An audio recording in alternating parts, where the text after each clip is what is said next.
Aye. All those opposed will say no. No. The noes have it, and the amendment is not agreed to. Senator Shaheen. Well, thank you, Mr. Chairman, and thank you to you and Senator Risch and everyone on this committee who has worked so hard on this legislation. We need a strategy, a whole-of-government strategy to combat what China is doing, and we have not had one to the extent we need to. This bill is part of that effort to address it in a meaningful way across a variety of aspects of our government. And I appreciate your including two of my amendments in the manager's package.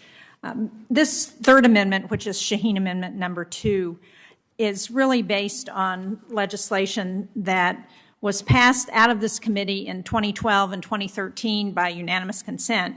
That was sponsored initially, I was a co-sponsor, but Senator Durbin and Senator Bozeman. And the original bill was called Increasing American Jobs Through Greater Exports to Africa Act. What we have done is to take that legislation and to add Latin America. And the reason I did that is because I was at a Armed Services Committee hearing with Admiral Fowler, who's the head of Southern Command, which includes all of Latin America except Mexico.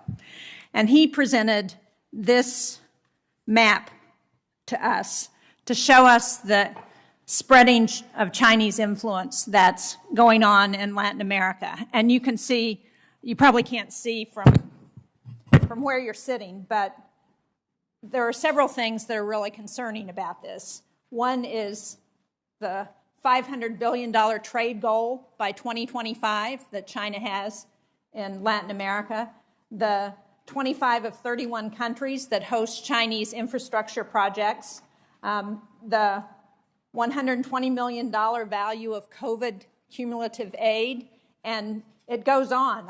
We will leave this in the corner for anybody who would like to see it, but the red countries are One Belt, One Road members with China. And when we ask the question, so what does the map for the United States influence look like? We don't have an answer yet.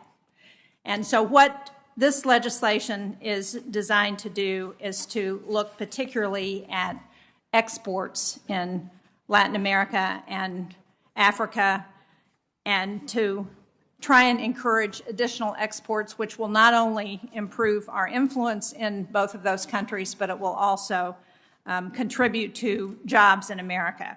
And it does this by adding coordinator roles to develop a target-driven strategy to ensure training for U.S. diplomats and increasing trade missions to both regions.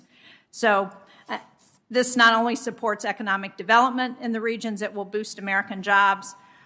I think, as we've all said, China's trade agenda threatens to undermine decades of our investment in Latin America and in Africa, and I hope you'll join me in supporting this amendment. Thank you, Mr. Chairman. Senator Risch. Mr. Chairman, I'm going to support this amendment. This committee has a history with this piece of legislation and has passed it before.